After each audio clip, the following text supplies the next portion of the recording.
Já está na Assembleia o veto parcial do governador ao projeto do próprio governo que recompõe os salários das forças de segurança do Estado. Romeu Zema manteve 13,1% da recomposição. O projeto original previa 41,74%, isso para ser distribuído em 3 anos. Ele também vetou a emenda que estendia reajuste a servidores das demais carreiras do Executivo. A decisão do governador gerou uma crise no Estado. Sobre esse cenário, a repercussão e os desdobramentos, eu vou conversar com o jornalista e comentarista político Orion Teixeira. Obrigada, Orion, por ter vindo. Orion, como é que você avalia essa decisão do Romeu Zema que pegou todo mundo de surpresa? Você mesmo abriu a nossa entrevista dizendo que ele vetou o próprio projeto. Enfim, quer dizer, vai explicar isso para alguém que está chegando aqui agora em Minas Gerais, né? Então, assim, o governo está muito perdido, né? E cada vez mais perdido, porque nesse momento aí que praticamente desmontou a base política, a relação política, o mínimo de relação política que havia com a Assembleia Legislativa, e esse desmonte aí deixou o governo mais isolado, porque em vez de se abrir, buscar fazer alianças com outros partidos que pudessem dar essa governabilidade, o governo se fechou mais ainda, trouxe mais gente do novo para dentro do governo, ao escolher então o secretário-geral Igor Etor, né, para ser o novo articulador político, e trouxe da Câmara Municipal de Belo Horizonte o vereador Matheus Simões, também do Partido Novo, um vereador para cuidar dessas relações políticas com deputados, né, deputados estaduais, um vereador que é inimigo do prefeito de Belo Horizonte, o principal prefeito de Minas Gerais. Enfim, são dois, digamos, infantes na política que precisariam ter uma capacidade de articulação, de interlocução, de conciliação, de entendimento para poder conduzir esses 2 anos e meio de governo Zema, que precisa ter muita estabilidade para poder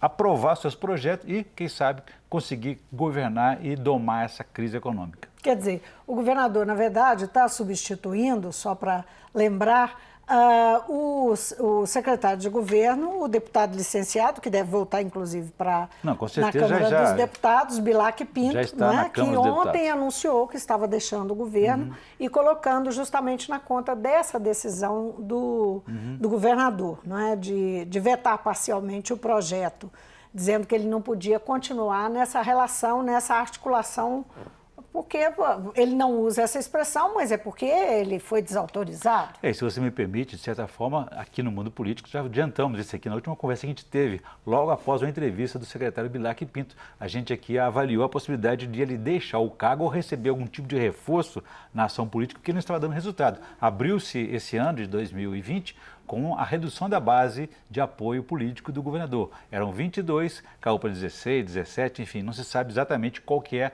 a base de apoio fiel de Romeu Zema aqui na casa, a ponto de que até mesmo os deputados, dos 3 deputados do Novo, apenas uma, né? A deputada Laura Serrano votou a favor do projeto do próprio governador.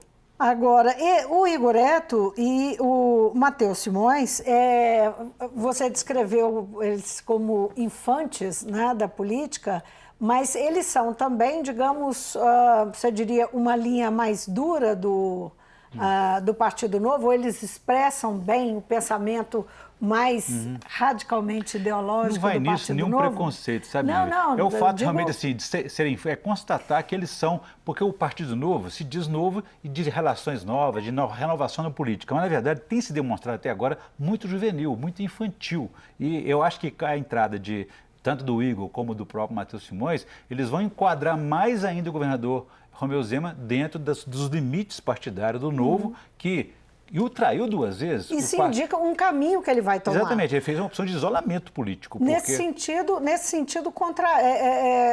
é até contraditório com o que aconteceu com a decisão do vice-governador Paulo Brandt. Ele não ouviu os conselhos, as recomendações do vice-governador Paulo Brandt, que é mais experiente na área pública, na administração pública, na política. Ele já foi presidente do BDMG, ele já foi secretário de Cultura, ele foi quase candidato a prefeito de Belo Horizonte na última eleição. Enfim, ele é uma pessoa com mais, digamos assim, com mais experiência, mais vivência nesse mundo político. E ele aconselhou o governador a, se não deixar o Novo como ele fez, a pelo menos se licenciar do cargo de modo a ter liberdade, autonomia para governar sem essa interferência de gestão partidária sobre o governo Zema. Se licenciar do partido. Do partido, para ele ter liberdade de ação política e administrativa. Veja bem, o Partido Novo traiu o governador 2 vezes. Na primeira vez, ele não permitia que ele fazia alianças aqui dentro da Assembleia Legislativa, nem governasse com os próprios, com esses partidos. Só existem técnicos no governo Zema. E quando o governador Romeu Zema, durante um ano inteiro aí de negociações com as lideranças de policiais, chegou à conclusão que deveria ceder porque ele recorreu ao presidente da República, Jair Bolsonaro, pedindo para mandar o exército para cá em caso de colapso da segurança pública, de motim dos policiais. Coisa que ele nega, né? Em setembro passado, nem tudo que ele nega ou afirma não deixa de ser real. Mas assim, em setembro passado ele percebeu que não tinha essas condições de enfrentar um motim da Polícia Militar, temos o caso recente do Ceará e as consequências disso. O governador optou então por negociar e a ceder a essa pressão. Depois de todo esse esforço de negociação, ele envia um projeto para a Assembleia Legislativa, envolve outro poder e 77 deputados discutem aqui numa tramitação rápida, mas muito tensa, aprovam o projeto do governador. Um dia depois, o Partido Novo, a direção nacional, divulga uma nota pressionando o governador para que ele recuasse, para que ele vetasse esse reajuste, especialmente dos militares, porque ele que foi o causador, o estupim dessa crise nacional aí, envolvendo policiais, militares civis e os governos estaduais.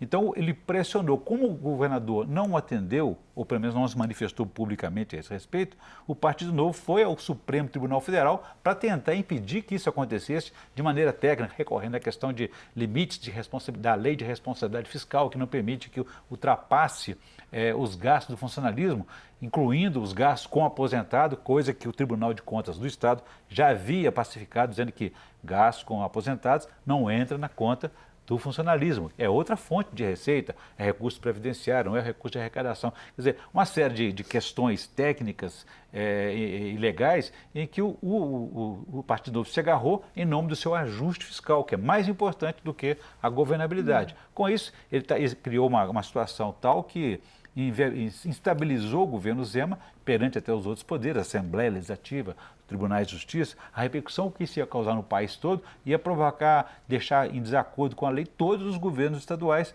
em função dessa questão da lei de responsabilidade fiscal. Então o partido pressionou Zema 2 vezes, deixando ele sozinho aqui, a ponto de tentar inviabilizar essa decisão dele.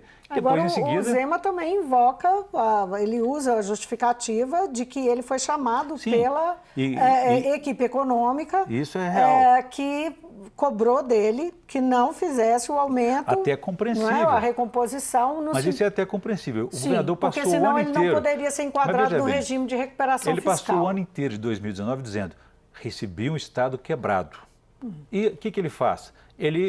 Na primeira pressão, ele cede um reajuste de 41,7% ao custo de 9 bilhões de reais para os policiais mineiros, aumentando o déficit público do Estado em 5 bilhões de reais. Se ele recebeu de 11, 10, 12, vai para mais 5 bilhões de reais. Quer dizer, todo aquele discurso dele de que vai fazer o ajuste fiscal, que o Novo tem capacidade de gestão, foi por terra. E o que aconteceu então? Em Brasília, há 2 situações em Brasília, no Supremo Tribunal Federal. Primeiro que o ex-governador Fernando Pimentel conseguiu eliminar já no final do seu governo para que ele não precisasse de pagar o serviço da dívida, coisa de 800 milhões de reais por mês. De lá para cá, Zema tem se beneficiado desse recurso que o governo antecessor conquistou para ele não reconhece isso, e daria 15 bilhões de reais que teria que desembolsar hoje, caso a liminar caísse. Então, o que o Supremo disse? Ora, se o governador está concedendo um reajuste de 41,7%, é que as coisas lá mudaram e melhoraram. Então, não tem por que mais segurar essa liminar. E aí haveria um sequestro, um bloqueio de 15 a 20 bilhões de reais das contas do governo, o que paralisaria completamente o serviço público em Minas Gerais, com reflexo para o judiciário, para o legislativo. E o próprio governo federal pressionou os Zema, olha, nós vamos então derrubar essa liminar e você não terá condições de aderir ao regime de recuperação fiscal que você está pedindo para fazer. O Estado está recorrendo a esse recurso, porque está em dificuldades com as contas no vermelho, mas se você dá um reajuste desse aí, é porque então você não precisa desse apoio, desse ajuste fiscal. Agora, a verdade é que a reação é negativa de todos os lados, né? Mesmo com o governo federal, a situação é muito delicada, até porque tem que se aderir a esse regime de recuperação fiscal.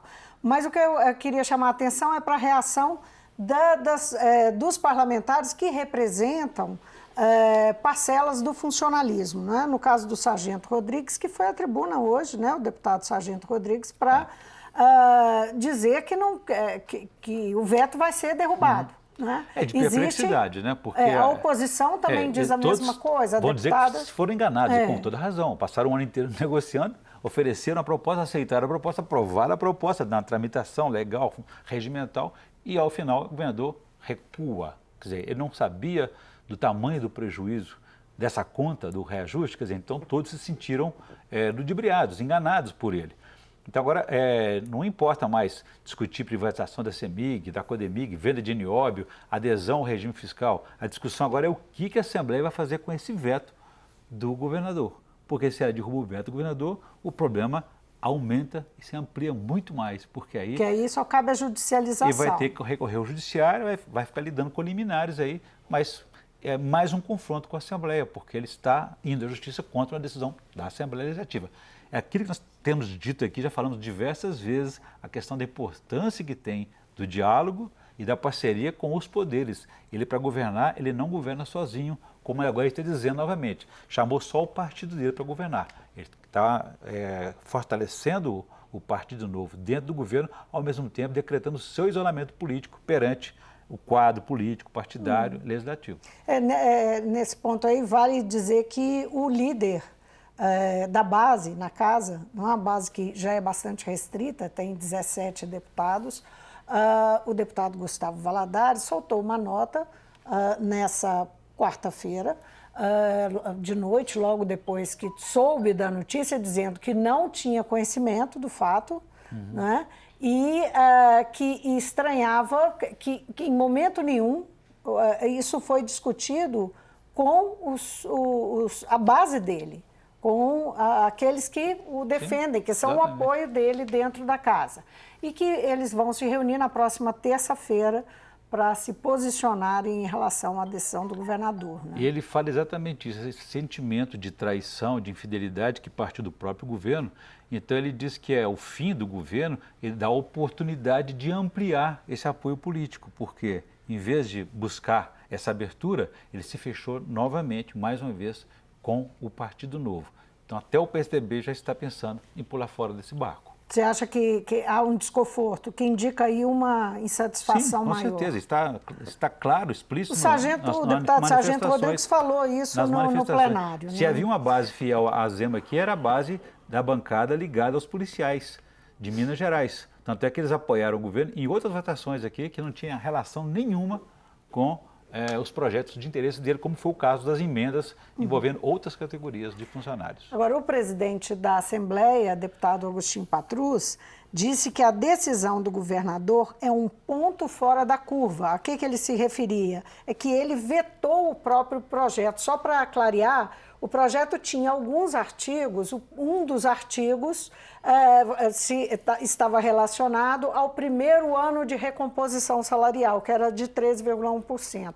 Os demais artigos relacionavam os anos seguintes de recomposição. Então, o que ele fez foi vetar esses demais artigos do próprio projeto, que previa 3 anos de recomposição, né, distribuídos em 3 anos, e a emenda que foi apresentada capitaneada pela oposição e recebeu 47 votos favoráveis dos 77 incluindo deputados. 6 deputados da base do governador. Incluindo 6 deputados. Né? Então, a posição também do presidente da Assembleia. Né? Então, parte do princípio que ele considerou, o secretário Bilac Pinto, da articulação política, secretário do governo, disse que se demitiu em função do desfecho desse projeto. Mas eu acredito que ele saiu aquilo que a gente já vinha registrando, a insatisfação do governo com a sua relação política aqui na Assembleia. Então foi assim, um fracasso da articulação política, muito provavelmente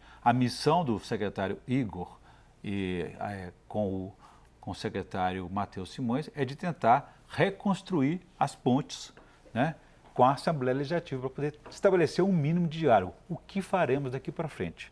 Porque não se pode dispensar o voto e a decisão que a Assembleia irá tomar a respeito desse veto do governador. Pode ser realmente o fim do governo e inviabilizar ele completamente. E não é à toa que o vice-governador Paulo Brandt já está sinalizando um outro caminho, outra direção. Só Deus sabe o que o futuro reserva para eles.